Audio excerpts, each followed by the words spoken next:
L'enregistrement a démarré. Eh bien, donc nous pouvons commencer ce webinaire Start en Bourgogne-Franche-Comté. On est ensemble pour une durée d'1 heure. L'idée, c'est de pouvoir vous donner l'essentiel des informations concernant Start en Bourgogne-Franche-Comté pendant 30-40 minutes. Et puis ensuite, d'avoir un temps de questions-réponses, d'échange avec vous, de réponse à vos éventuelles sollicitations, demandes de précision.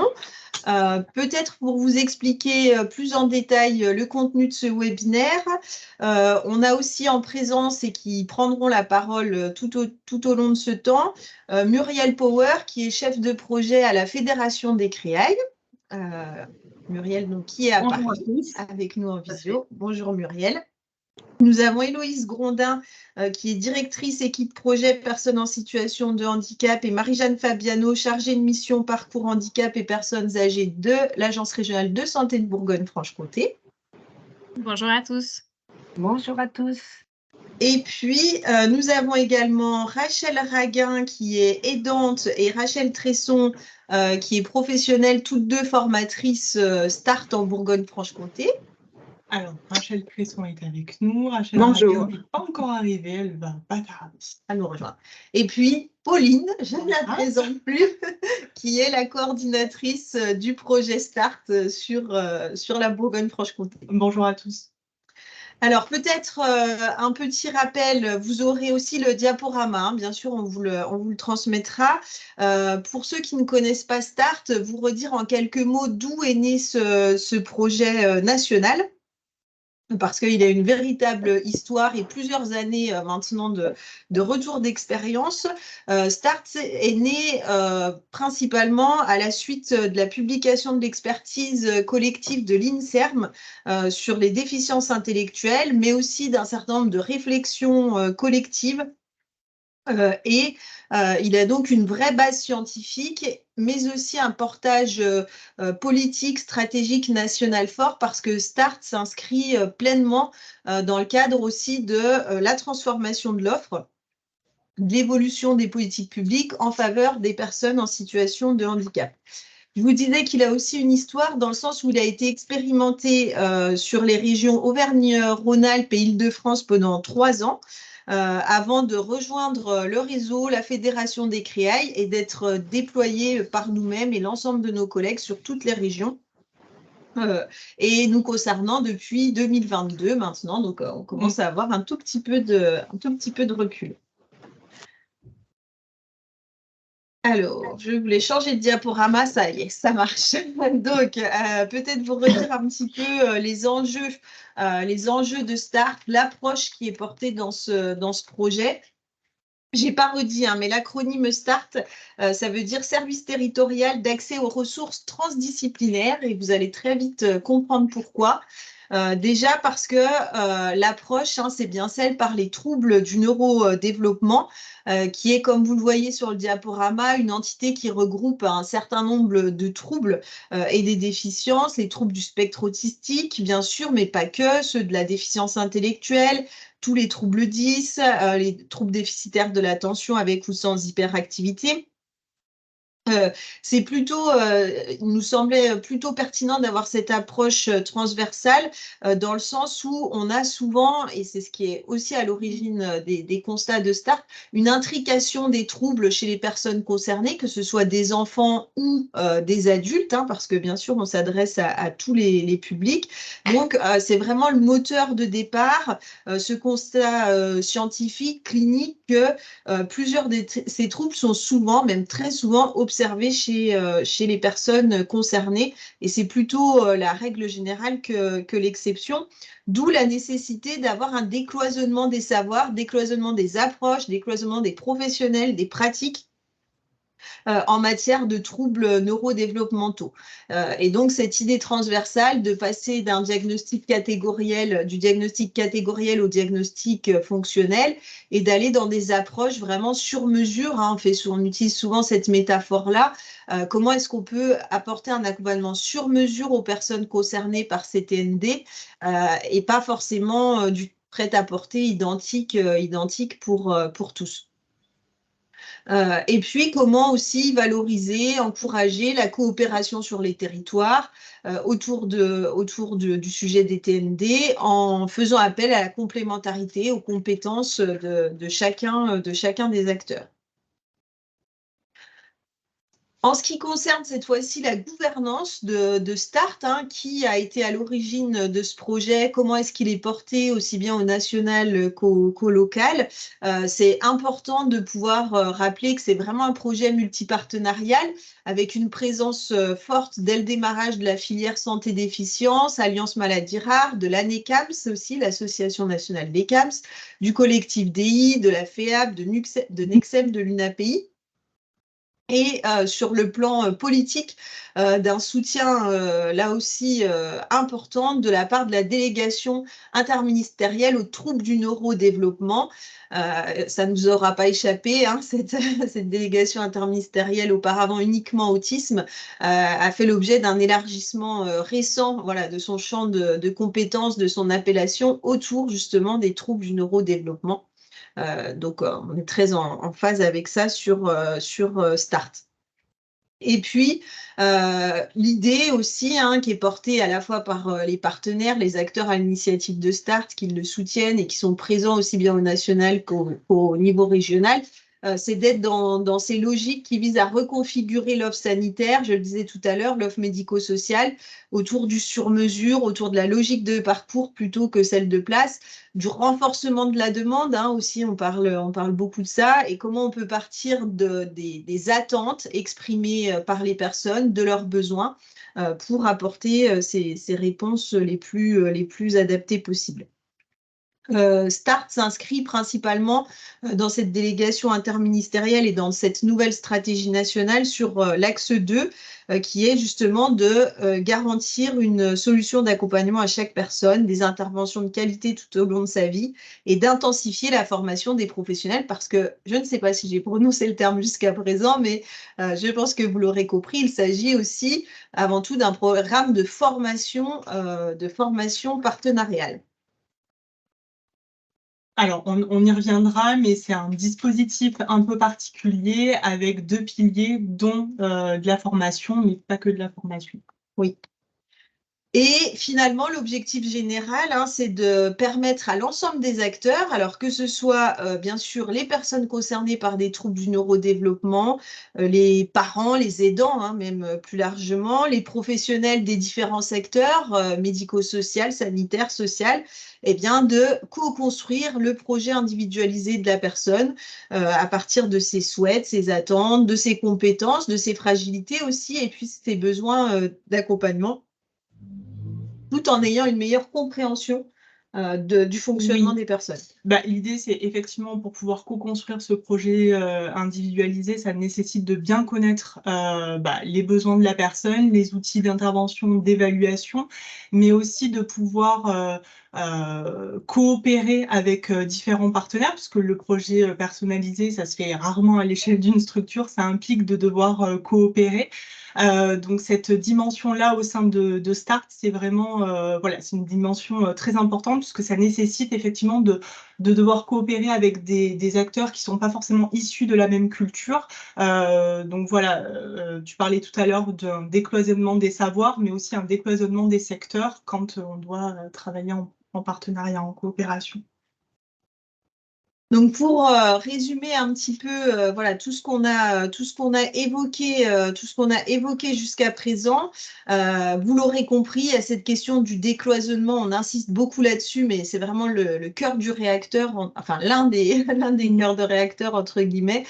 C'est partir travailler avec des acteurs au plus près des territoires et essayer de soutenir une meilleure interprofessionnalité, coopération entre eux, soutenir la transformation des pratiques professionnelles de l'offre pour répondre au mieux, c'est pas transformer pour se faire plaisir, mais bien pour répondre au mieux aux attentes, aux besoins des personnes avec des TND, une fois de plus qu'ils soient enfants, adolescents, adultes, personnes âgées, il n'y a pas de limite d'âge dans Start.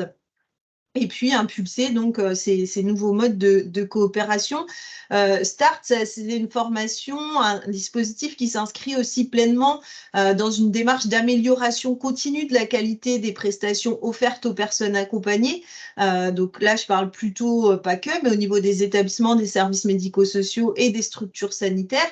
Ça permet à chacun de monter en compétences et ce qui n'est pas négligeable aussi à valoriser dans les contextes actuels où d'évaluation continue des prestations sur la base du référentiel de la Haute Autorité de Santé. Alors, les acteurs, peut-être j'ai évoqué les acteurs, les partenaires, ceux qui ont été aussi à l'origine de START au niveau national. Sans surprise et avec à notre plus grande joie, on les retrouve aussi bien sûr au niveau régional. Donc, nous travaillons avec Pauline au CREAI de Bourgogne-Franche-Comté où on est porteur de ce dispositif START, en lien étroit avec l'Agence régionale de santé qui prendra la parole tout à l'heure et qui finance aux côtés de la DGCS, de la Direction générale de la cohésion sociale et de la CNSA ce projet en partie. On travaille également en coopération avec Pluradis, qui est un organisme de formation spécialisé dans les TND pour s'assurer, veiller à une complémentarité entre ce que propose START et ce que peut proposer aussi Pluradis. Les deux CRA, les centres ressources autisme de Bourgogne et de Franche-Comté, sont présents dans le COPIL. Le CRTLA également, Défi Bourgogne, l'équipe relais handicap rare, l'OPCO Santé, cohésion sociale et la NFH en tant que financeur également sur des projets de formation, la Fédération hospitalière de France, Nexem, syndicat employeur, l'URIOPS, la FEAP, l'UNAPI de Bourgogne-Franche-Comté. Le COPIL, on le réunit 2 fois par an et l'idée, c'est de rendre compte des évolutions de START, du déploiement des sessions, d'aider à la promotion aussi, parce que c'est vrai que ces acteurs-là sont des relais précieux dans les départements pour faire connaître START, voilà, impliquer différents types d'acteurs, notamment les acteurs du sanitaire, voilà, pour lesquels on peut, nous, en tant que CREAI, avoir un petit peu plus de difficultés à les atteindre.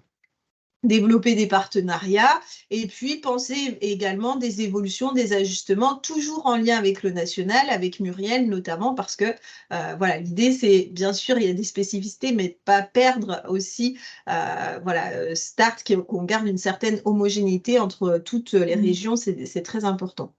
Et puis, notre COPIL s'articule aussi, je l'ai dit, hein, avec celui de Pluradis autour des 1000 premiers jours, notamment afin d'éviter de surmobiliser les acteurs. En ce qui nous concerne plus précisément en tant que CREAI, alors je dis nous, mais c'est quand même très fortement et très principalement Pauline qui assure avec brio ces missions-là, c'est-à-dire d'aller rechercher les partenaires locaux dont on vient de parler, d'animer, de préparer ce comité de pilotage, de recruter les formateurs pairs, hein, on en a 12, 2 ici présentes pendant la visio et 12 au total qui viennent de toute la région.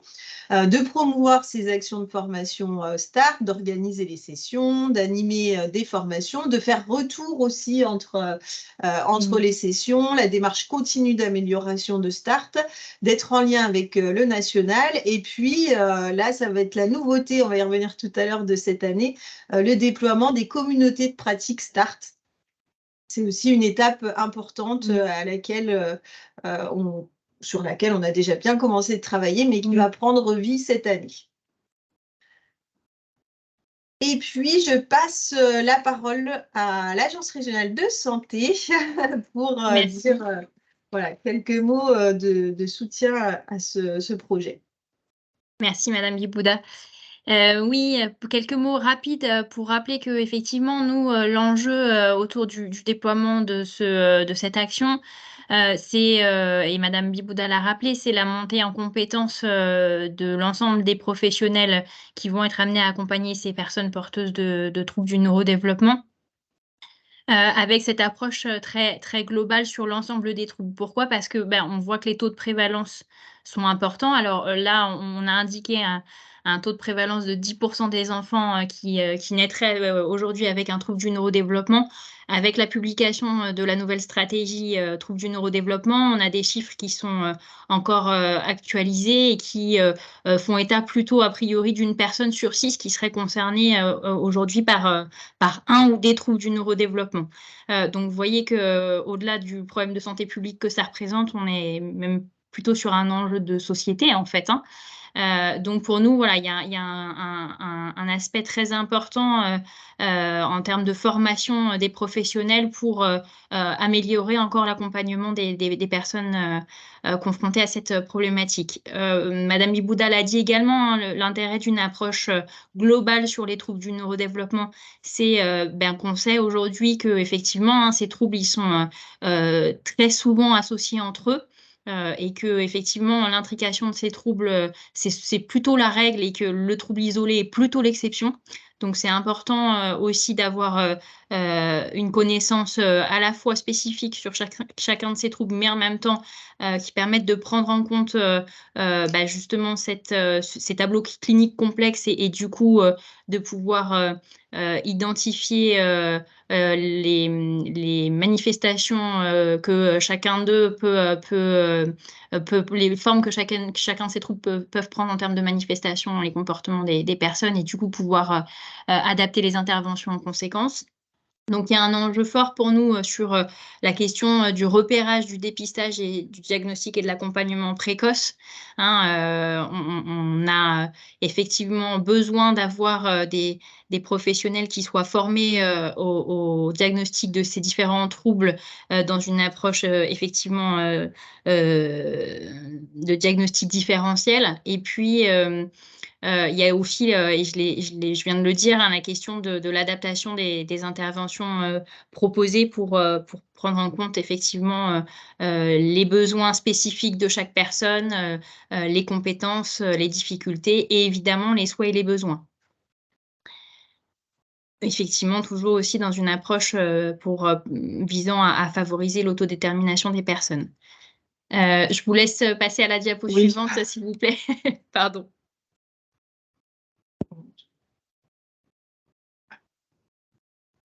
Pour nous, c'est aussi important de promouvoir START parce que vous savez qu'il existe une multitude d'organismes de formation qui sont amenés à proposer des sessions sur les troubles du neurodéveloppement d'une manière générale. Alors, beaucoup sur les troubles du spectre autistique, mais il y en a aussi sur d'autres types de TND. Vous n'êtes pas sans savoir que ces organismes sont de qualité très hétérogène et que malheureusement, on a encore parfois des approches qui ne sont pas celles fondées sur les dernières données de la science. Donc pour nous, soutenir le projet START, c'est aussi vous donner la garantie d'un contenu qui soit complètement en phase avec les recommandations de bonnes pratiques professionnelles. Donc ça, c'est un point très important. On sait aussi que c'est un contenu qui va prendre en compte les dernières données actualisées de la science et qui va fonder son approche sur les découvertes des neurosciences. Donc ça, c'est extrêmement important. Et puis, évidemment, il y a derrière tout un travail de pédagogie qui est extrêmement qualitatif. Et donc, on sait voilà, que ces formations-là, elles vous permettront à la fois d'avoir des contenus théoriques très pointus, mais que vous allez aussi pouvoir bénéficier d'une approche pédagogique qui s'appuie aussi sur l'expertise d'usage, qui permet aussi d'être dans des savoirs partagés entre plusieurs champs de compétences et que ça participe globalement d'une amélioration de la formation des professionnels, quels qu'ils soient, et dans une approche évidemment transdisciplinaire. C'est pour ça que aussi l'approche territoriale est importante, c'est que ça vous permet, en tout cas, ça permet aux professionnels qui participent à ces sessions aussi de connaître l'ensemble des dispositifs qui peuvent exister sur le territoire et du coup d'identifier les ressources et les compétences sur lesquelles ils peuvent s'appuyer pour accompagner ces personnes. Donc ça, c'est aussi extrêmement précieux. On sait qu'on a créé énormément de choses ces dernières années pour accompagner les personnes porteuses de troubles du neurodéveloppement et on sait qu'on n'a pas toujours la possibilité de les rendre très lisibles pour les professionnels et encore plus pour les familles et les usagers. Donc START, c'est aussi le moyen de promouvoir l'ensemble de ces dispositifs. Donc cette logique de proximité, de réponse aux besoins de soins et d'accompagnement des personnes, elle est complètement inscrite dans la démarche. Et voilà, l'idée aussi de cette communauté de pratique qui doit vous permettre d'avoir une approche décloisonnée entre le secteur médico-social, le secteur sanitaire et les différents établissements et services qui participent à l'accompagnement de ces personnes. Je l'ai dit, j'y reviens pas, hein, évidemment, pour les personnes accompagnées derrière, l'idée, c'est aussi de promouvoir et de favoriser l'autodétermination en permettant que bah, voilà, l'accompagnement prodigué par les professionnels permette de faire émerger les souhaits, les envies et les besoins de ces personnes. Merci à vous. Merci, Madame Grondin.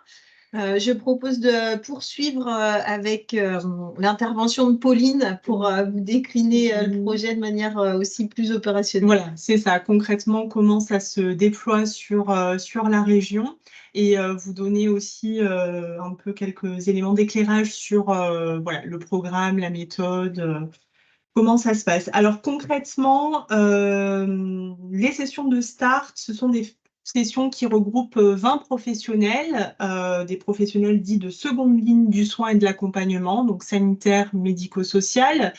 Voilà, on a ciblé quelques dispositifs sur la diapo. C'est pas une liste exhaustive, mais voilà, c'est pour vous donner une représentation des professionnels qui peuvent participer à ces sessions de formation. Mathilde l'a dit, mais je le redis parce que c'est important, START, c'est tout au long de la vie, donc c'est pas que pour voilà, des dispositifs enfants, c'est vraiment enfants, adultes. L'idée aussi, c'est qu'il puisse y avoir un enrichissement mutuel des deux secteurs. Voilà. Alors 20 professionnels, ça peut paraître beaucoup. L'idée quand même, c'est de ne pas arriver à un professionnel par structure, mais plutôt ce qu'on cherche à faire, c'est vraiment d'insuffler des dynamiques de travail autour de la logique parcours. Donc l'idée, c'est d'avoir plusieurs professionnels d'une même structure. Voilà, on ne cherche pas à former des spécialistes et des experts dans le champ des TND, mais vraiment de donner voilà, des outils, des grilles de lecture aux professionnels pour davantage les outiller et voilà, au regard de l'accompagnement à proposer aux personnes avec TND. Un petit commentaire, je m'autorise un petit commentaire sur Vas-y, Muriel. Voilà, en fait, c'est vrai qu'on ne cherche pas à rendre experts les professionnels à l'occasion de START, mais comme son nom l'indique aussi, START, c'est le début de quelque chose. Donc, en fait, ce qu'on encourage, c'est qu'évidemment, chacun continue à se former après avoir compris justement l'ensemble des enjeux. Enfin, voilà, je voulais rebondir sur ce point parce que c'est important de bien le signifier. Oui, et on y reviendra du coup avec le programme de formation. Donc 20 professionnels, voilà, donc sanitaire, médico-social, enfants, adultes, et on est sur un coût de 1 150 € par stagiaire pour ce programme de formation. Avec une prise en charge Oh, possible, voilà. bien sûr, Par par l'ensemble des OPRO dans le cadre des plans de formation habituels. Alors peut-être au niveau justement de ce programme et de ces modules de formation, puisqu'on est sur un premier socle de 5 jours, avec 4 premiers jours voilà, où vont être abordés 8 modules de formation. Donc c'est à peu près un module par demi-journée. C'est un contenu pédagogique qui a été défini par un comité pédagogique, voilà, d'une quarantaine de personnes, co-conçu à la fois par des professionnels du secteur sanitaire, médico-social, de l'éducation nationale, mais aussi des aidants. C'est un programme qui est exclusivement centré sur le fonctionnement et les besoins de la personne avec troubles du neurodéveloppement. Et comme le disait Madame Grondin, ça mixte à la fois des notions théoriques, mais aussi des situations voilà, cliniques de personnes avec TND pour outiller les professionnels. Donc, des modules qui balayent un peu l'ensemble des facettes de l'accompagnement. Donc, on a un premier module sur ce qu'on va appeler troubles du neurodéveloppement vers un socle conceptuel commun. Donc là, c'est voilà, d'aborder un peu le vocabulaire commun, les différentes classifications d'handicap, mais aussi la question de l'autodétermination, ce qu'on a aussi derrière l'entité TND. Voilà. Ensuite, on a un module sur la question du repérage des interventions précoces et des annonces diagnostiques. On a un troisième module sur la question de l'évaluation, pourquoi on évalue, quand on évalue, qui, comment. Voilà, l'idée, c'est de pouvoir aussi montrer des exemples d'outils d'évaluation. On a un quatrième module sur la question de la communication, pareil aussi avec des exemples, voilà, des exemples d'outils de communication, mais aussi des situations pratiques à partir desquelles on fait réfléchir les professionnels et des mises en situation. Un module sur la question des acquisitions et des apprentissages. Voilà, à partir aussi de situations, faire amener les professionnels à réfléchir sur les adaptations possibles. Un module sur la question de la santé, donc là va être abordé toutes les questions de troubles somatiques et psychiques associés voilà, au TND. Et puis une dernière journée où sera abordé le module 7 sur les questions de comportement problème et un dernier module sur la question de la coordination des parcours, la co-construction du projet personnalisé. Voilà. Donc, on est sur une demi-journée par module de formation. C'est un contenu qui est ficelé, hein, je l'ai dit tout à l'heure, c'est-à-dire que quelle que soit la région, quel que soit la profession du participant et le territoire, en fait, ce sera le même contenu qui sera voilà, apporté et diffusé dans les différentes sessions de formation. Je peux passer à la diapositive suivante. Voilà. Voilà. Ça, c'est plus pour la composition voilà, des membres qui ont part du comité scientifique, des participants qui ont conçu START. Voilà. À titre d'information. Et du coup, pour chaque session, l'organisation des sessions, donc on est bien sur 4 premiers jours, donc voilà, toujours 2 jours séparés de 2 à 3 semaines, donc là où on va vraiment mettre en application. Enfin, on va voilà, être sur les 8 modules, pardon, de START. Et puis, il y aura une 5e journée plus à distance, alors plus à distance dans le temps, parce que c'est une journée en présentiel, où là, c'est plutôt une journée de retour d'expérience. Et souvent, ce qui manque aussi dans les formations, c'est d'avoir une journée aussi de retour, finalement, pendant cette période de 6 à 10 mois, qu'est-ce qui a permis de mettre au travail START dans les structures, qu'est-ce qu'il manque aussi, voilà, de faire faire un point d'étape avec les participants. L'idée de cette 5e journée, je pense qu'on l'a dit, redit, mais c'est ce qui est très important. L'entrée de Start, c'est aussi l'approche territoriale, la question de la coopération entre les professionnels. Donc, on continue ce maillage territorial en 5e journée avec l'identification de ressources sur les territoires et la présentation de ces ressources aux participants en fonction de ce qui a pu émerger aussi pendant les 4 premiers jours. Voilà, et puis une 5e journée qui est dédiée aussi à une réflexion autour des communautés de pratique, puisque Start, c'est un dispositif qui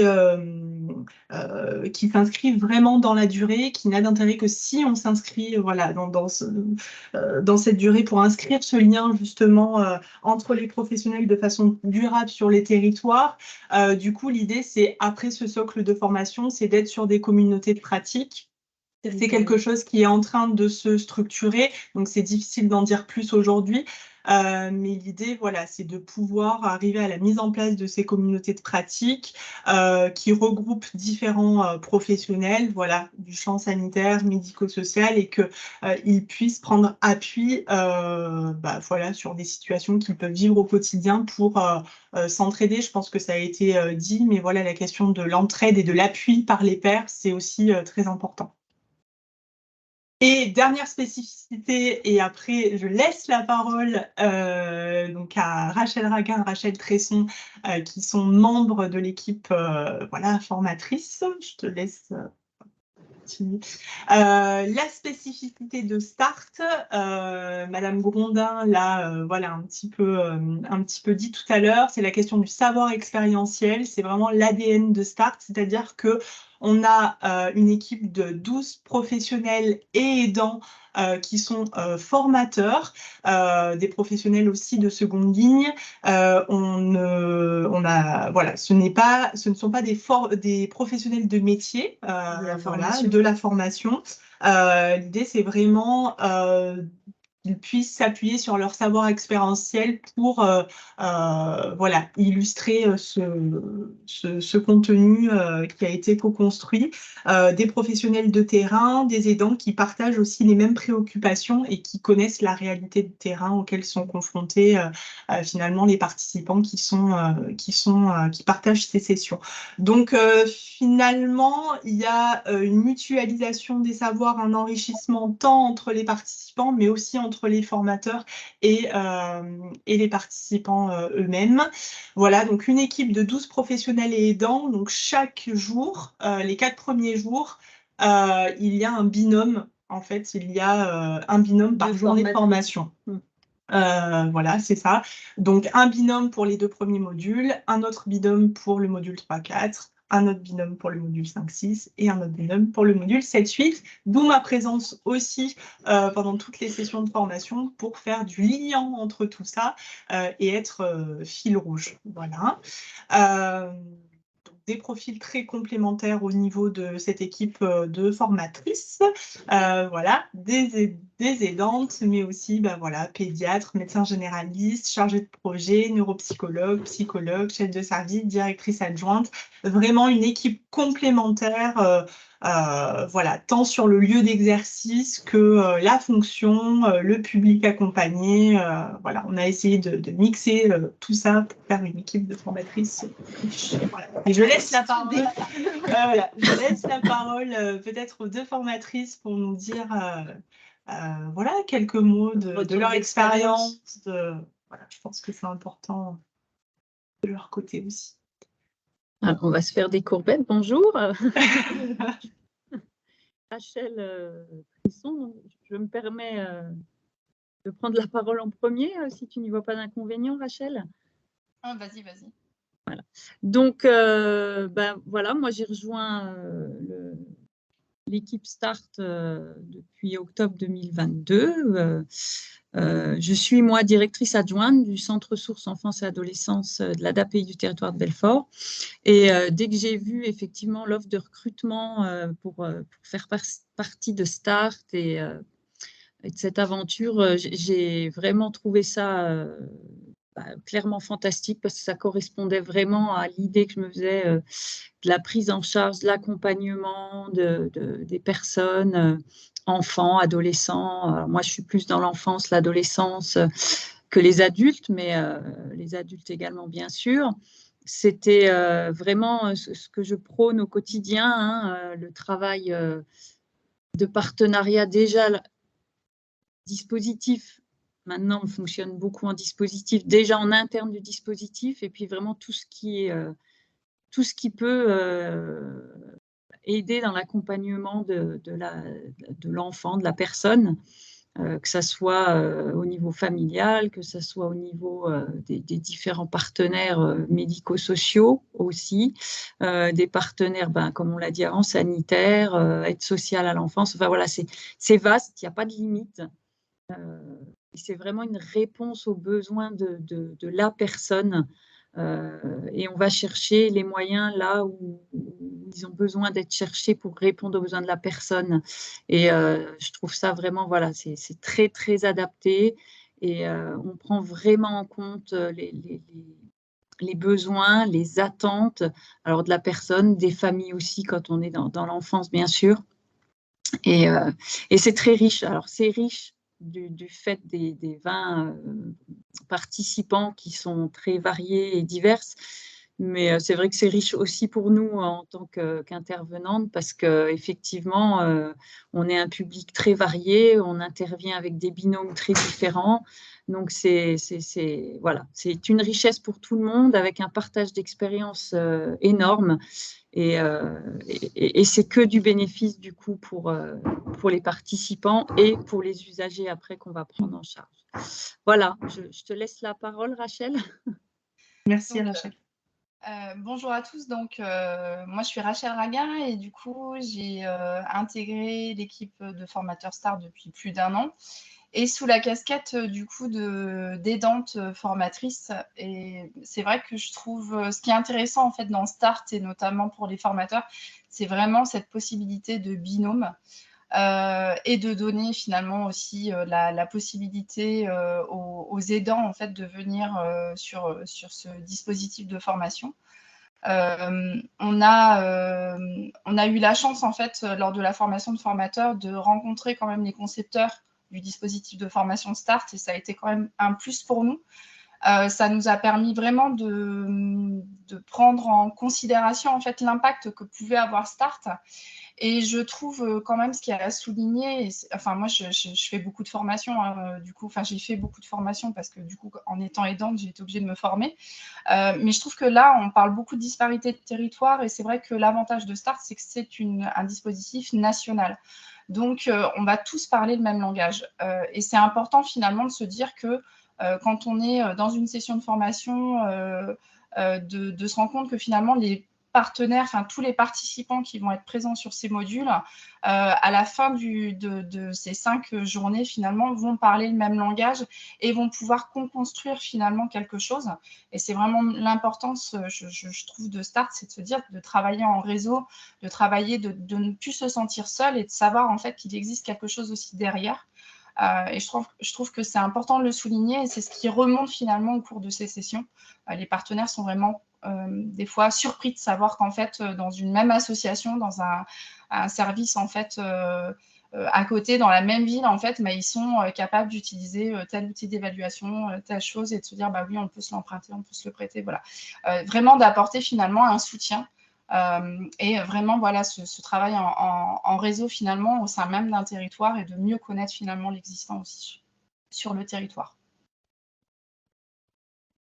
Merci, Rachel. Effectivement, c'est quelque chose que je n'avais pas abordé, mais qui est important. C'est que aussi, en tant que formatrice, vous avez bénéficié d'une formation de formateur avant effectivement de déployer les sessions. Vous l'avez partagé avec aussi une équipe de formateurs voilà, d'une région limitrophe. Voilà, vous avez pu vous approprier le contenu et échanger avec les concepteurs des différents modules.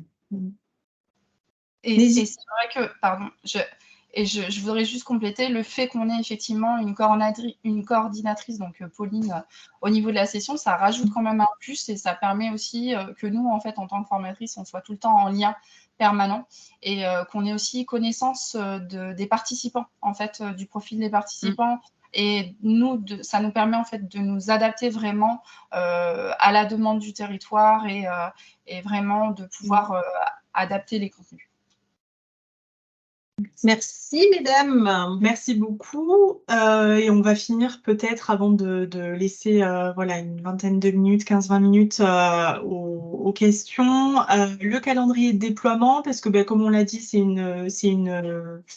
un programme qui est essaimé depuis 2022 sur le territoire de Bourgogne-Franche-Comté. Pour l'année 2024, il y aura 5 territoires ciblés, donc le Doubs en janvier-février 2024, Lyon en mars-avril, j'ai eu un petit couac de 2024 bon, aussi. on Ouais. mettra à jour.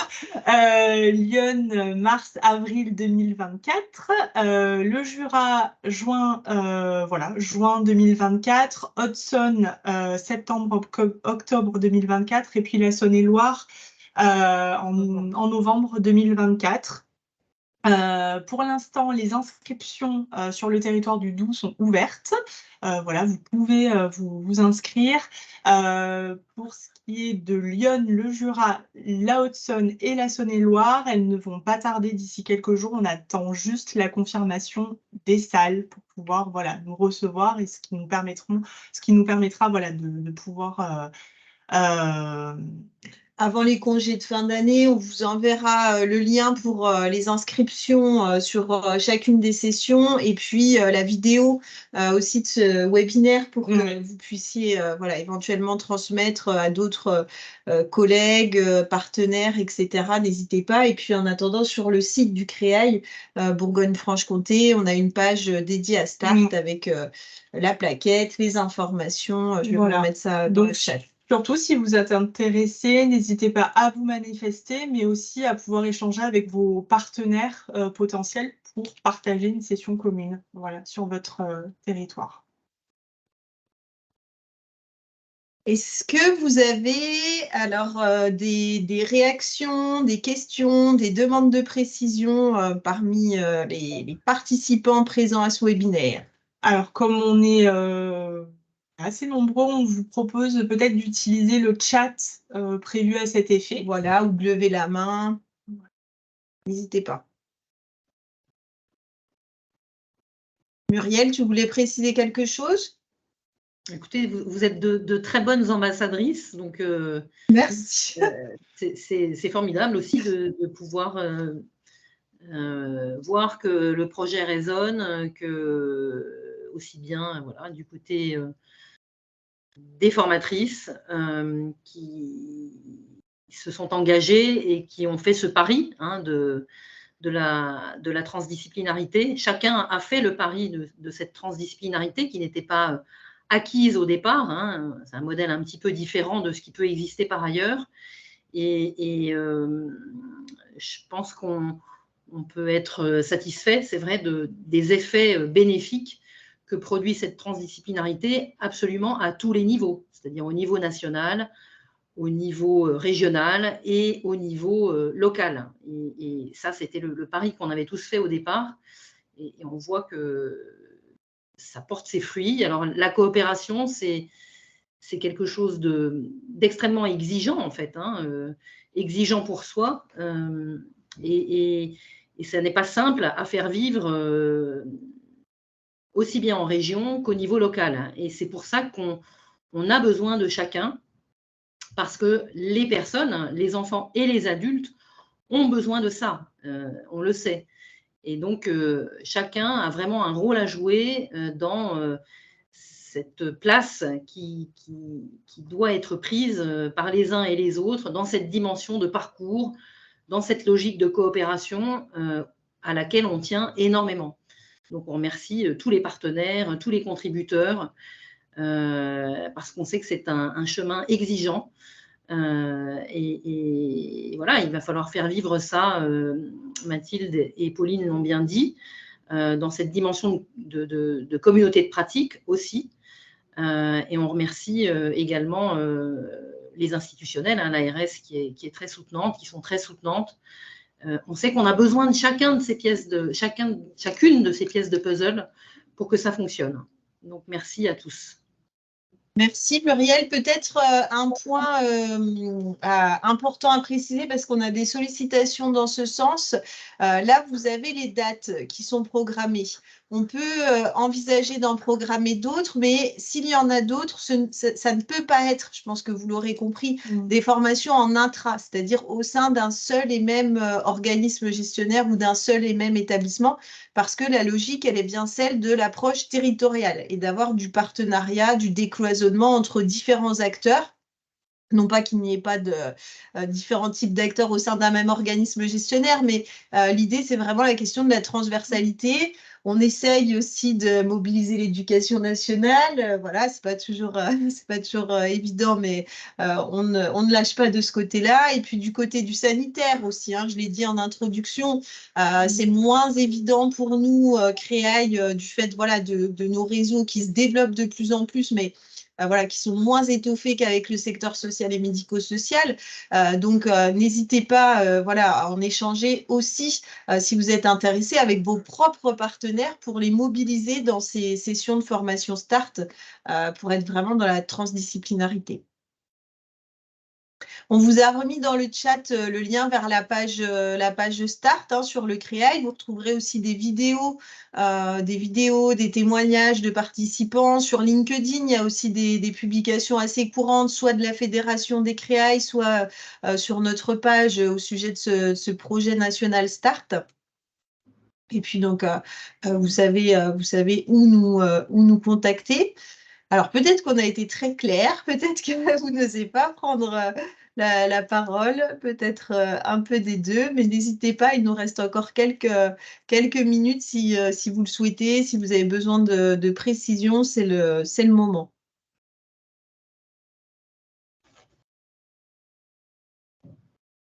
Merci Pauline, oui, il y a le lien vers les inscriptions, on vous l'a dit, hein, dans le Doubs.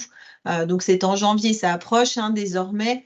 Les inscriptions sont bien sûr ouvertes sur le lien qui a été communiqué. Non, on n'a pas de sollicitation. C'est qu'on a dû être vraiment. T'avais bien préparé. Et de toute façon, si vous avez effectivement des remarques, des questionnements, n'hésitez pas à me solliciter voilà, par mail ou téléphone. J'y répondrai. On va remettre mes coordonnées dans le chat et ils seront également sur le diapo.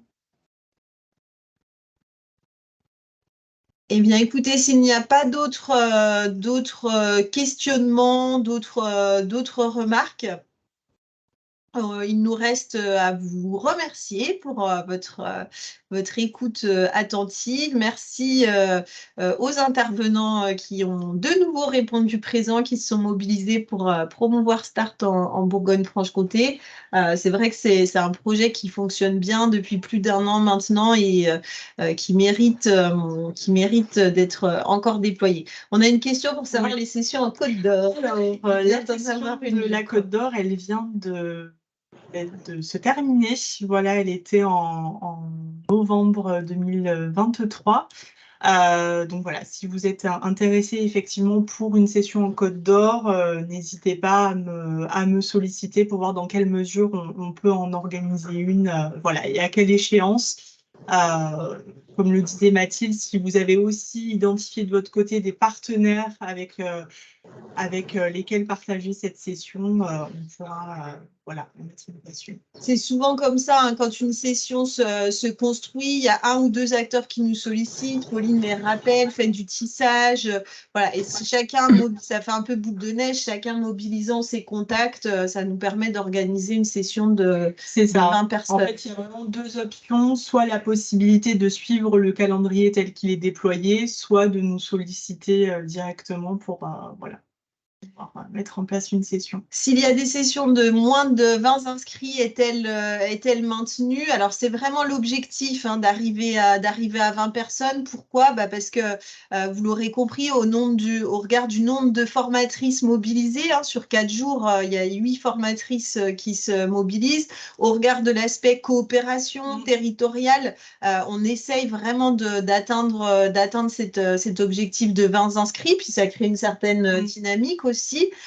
Si toutefois il a pu arriver qu'il y ait 1 ou 2 inscrits en moins, on peut, on essaye de mobiliser des partenaires, mais on ne va pas annuler une formation parce qu'on est 17 ou 18.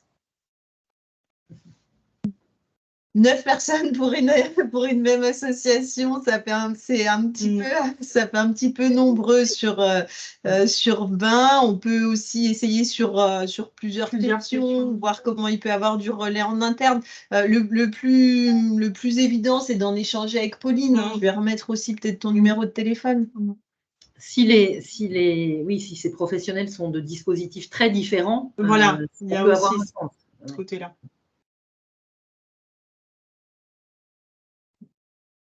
On a une question aussi sur la possibilité d'avoir des dispositifs PCPE, pôle de compétences et de prestations externalisées, et EMA TSA. Alors TSA, je pense savoir que c'est troubles du spectre autistique. Oui, c'est les équipes mobiles. D'accord. Oui, ça fait partie. Je prends la parole si vous voulez. Je suis Madame Giraud de l'EMA TSA et du PCP Autisme 71. Et du coup, c'est vrai qu'on s'était inscrit en amont de la nouvelle stratégie qui vient de sortir et qui est à fond, bien sûr, dans TND, TSA. Donc, on avait décidé, les 2 dispositifs qui font partie de la même association, de tous s'inscrire parce qu'on est quand même en action directe avec les bénéficiaires ou avec les professionnels qui les accompagnent. Donc, voilà. Mais après, on verra, je pense, en fonction du nombre de personnes qui s'inscrivent sur notre département.